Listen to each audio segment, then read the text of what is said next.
Eu fui outro dia dar uma entrevista pra você na sua rádio. Eu achei tão Maravilhosa. chique lá, tudo bonitinho. O pessoal te trata super, super diva. Me fala como que foi você se tornar radialista e aí me dizer, existe preconceito lá com você? Não das pessoas que trabalham com você, mas, por exemplo, alguém que você convidou para pautar, a pessoa não quis ir por você ser trans. Teve algum lance desse? Tem alguma curiosidade em relação a isso? Não. Eu trabalho numa rádio web, a Digital Pop, lá de Hortolândia. Estou lá toda segunda-feira à noite, às 20h30. E tudo começou assim. Eu fui candidata a vereadora em Hortolândia. Aí eu pensei em entrevistar as pessoas. Eu chamava as pessoas e fazia vídeo de 5, 10 minutos perguntando o que elas queriam da política, o que elas esperavam da melhora da cidade, o que elas esperavam de fato que acontecesse quando elegesse um vereador, um prefeito, um representante. Era tudo vídeo curtinho, eu não sabia entrevistar, não sabia falar muito bem, a gente improvisava. E numa dessas eu conheci o dono da rádio onde eu tô, a Digital Pop lá de Hortolândia. É uma rádio web que funciona pelo Facebook. Sigam lá, Rádio Digital Pop. Muito legal. É a mais ouvida de Hortolândia. Claro, Hortolândia, Sumaré, Montemor, ela arrasa. E aí, quando terminou a política, ele me convidou pra ir pra lá. Aí eu não sabia muito bem como fazer as entrevistas assim. Aí eu pegava, montava um questionário, pesquisava o assunto, levava um questionário todo bonitinho, montadinho, sabe? E eu fazia olhando no caderno, tal. Aí eu fui aprendendo aos poucos como que funciona o esquema da entrevista. Aí eu entrevistei um psicólogo, o William Machado, né? William Machado. E esse psicólogo falou assim: Gi, se você não ficar olhando no caderno, não fizer o questionário, fica melhor, fica mais natural, fica mais espontâneo. Aí eu falei, ai, vou ter que aprender. Aí eu fiz uma com ele já conhecia, super legal, deu certo. Aí agora eu faço o seguinte, me arrumo um tema. Por exemplo, NECA. Você vai falar sobre NECA lá.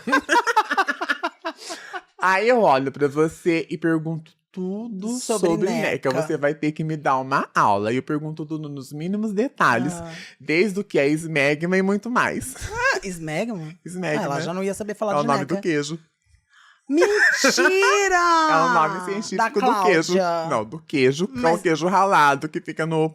Quem é porco mesmo. Mas você lembra que chamava Cláudia? Antigamente era Cláudia? Não, Cláudia é outra coisa. O que é Cláudia? É o leite mesmo. Ah, Cláudia é o leite? É. E como que chamava antes? Era queijo mesmo, né? Não, queijo é quando tá podre lá fora. Então, que é o esmegma. É, agora quando tá dentro, que sai na hora ali fresquinha, é Cláudia. É Cláudia. Gigi é cultura, amor. A gente tenta. E agora eu olho pra pessoa, arrumo um tema, e em cima desse tema, a pessoa vai ter que me dar uma aula sobre o tema. Eu pergunto tudo que eu posso. E é legal, ficou bem melhor assim. Eu me senti super Mas ainda estou aprendendo. Claro, a gente aprende todo dia, eu também. Todo dia, porque cada pessoa que vai, ela traz um tema diferente, um ensinamento diferente. Por exemplo, às vezes eu entrevistei lá a doutora Cândida Costa, que ela tem uma página chamada Consciência Conecta. Ela é uma doutora da Unicamp. Aí é difícil você entrevistar uma doutora assim, né? Tão inteligente, tão empoderada, tão maravilhosa. Então dá um pouco de nervoso. Aí às vezes você entrevista uma pessoa que é mais simples. Aí você tem que dar uma ajudazinha, sabe? Cada pessoa que a gente vai entrevistar é uma forma diferente, é um contexto diferente, é um posicionamento diferente. Não dá pra ser igual. Ai, legal isso. Não é? E sem contar que durante o assunto surge, tipo assim, nossa, a pessoa falou isso, eu fiquei curiosa, vou perguntar disso também. Verdade. Surge sobre isso. Mas e daí, você não falou pra mim, tem algum preconceito? Já passou alguma coisa de alguém falar assim, ah, não vou, querida, você é travesti? Não, todas as pessoas que eu chamo vão. Elas gostam as pessoas gostam de ficar em evidência, assim, sabe? Sim. Tem alguns que acabam furando, mas às vezes porque ficam nervosos, ficam com medo, se sentem constrangidos, acham que vai na hora travar, não vai conseguir dar entrevista. E lá na rádio não tem preconceito nenhum. O dono é maravilhoso, a dona é maravilhosa. Os meninos que participam de lá são maravilhosos. Teve só uma vez que teve uma pessoa lá que fez um posicionamento no programa dele falando que reconhecia como família a família tradicional da Bíblia, tá? Aí deu um monte de problema lá nas redes sociais. Mas aí o dono resolveu tudo bonitinho. Depois, uma vez, o dono fez uma reunião com todo mundo da rádio e ele falou isso novamente e eu tava lá. Aí eu me defendi, eu não gostei, tá? Aí ele ficou chateado, se ausentou, mas depois voltou e tá tudo bem de novo. Ele que ficou chateado? Ele ficou chateado. Tá. Ele ficou chateado. Porque família pra ele é família, cisgênero, tradicional ali da Bíblia. Ele te tirou da família e ele ainda que ficou chateado. Ele que ficou chateado, entendeu?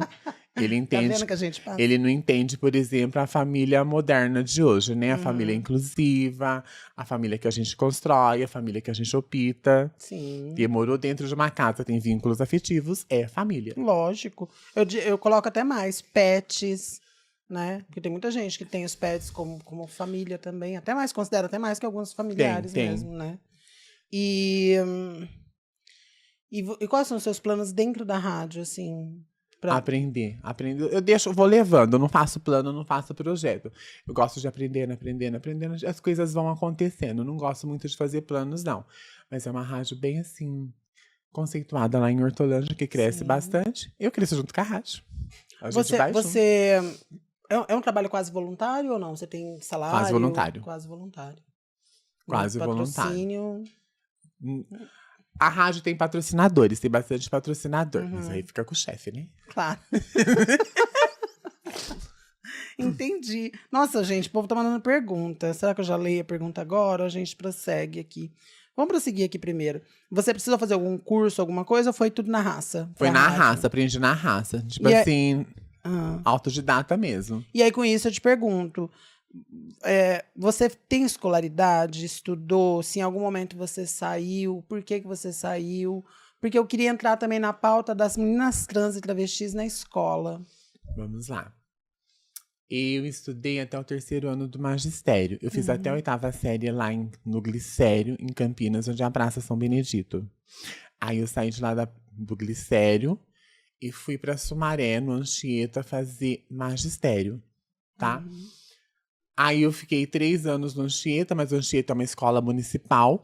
É uma escola onde o ensino era muito puxado, mas é uma escola bem acolhedora. Nunca tive problema ali com as meninas, com ninguém. Aí minha mãe ficou doente, eu precisei mudar de escola. Mudei pro Dom Jaime, que é do lado. Aí lá no Dom Jaime, que é uma escola estadual também em Sumaré, eu tive sérios problemas com 3 professores. Uma professora de português, um professor de filosofia e uma professora de didática, se eu não me engano, sabe? Que me hostilizaram bastante. E eu parei de estudar por conta desses 3 professores, sabe? E eu terminei o 2º grau o ano passado, no CEJA, aqui em Campinas. A minha escolaridade é 2º grau. Eu tenho facilidade de falar e de entender as coisas, principalmente na área de humana, porque quando eu era adolescente eu lia bastante. Bom. E o que você acha Porque acaba, não é uma evasão escolar, mas uma expulsão, né? Se você parar para analisar. Porque por mais que a pessoa opte a não estar dentro da escola, ela optou a não estar dentro da escola por causa da nocividade que existe, pelo clima nocivo que tem lá dentro, né? Na verdade, é todo um preconceito, toda uma pressão. Por exemplo, quando eu fazia magistério, eles falavam assim que eu ia influenciar as crianças a ter comportamento homossexual se eu fosse dar aula. Era isso que eles alegavam e por isso que eles me perseguiam, sabe? Mas existe toda uma pressão para que a pessoa trans saia da escola. Primeiro, o processo de ridicularização, porque você sabe que na escola, nós, quando começamos a revelar as nossas características afeminadas, nós somos ridicularizadas dentro da escola. A gente vira, assim, motivo de piada o tempo todo, tá?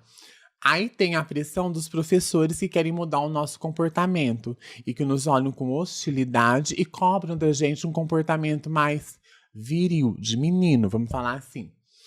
Aí tem também a questão da segurança física, porque na escola a gente apanha dos outros meninos. Os meninos batem na gente, tem agressão física. E isso também é uma coisa que a gente sofre muito dentro da escola.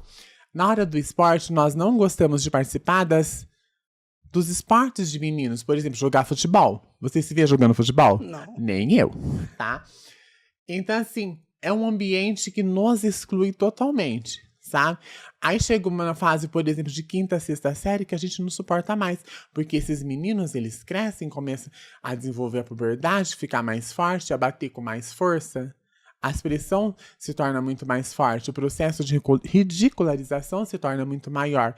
Então tem essa evasão escolar das pessoas trans por conta disso. Que acaba que é o entendimento de que é uma expulsão, né? Porque você, por mais que você evasa, você está sendo expulsa. Uma expulsão velada, porém uma expulsão.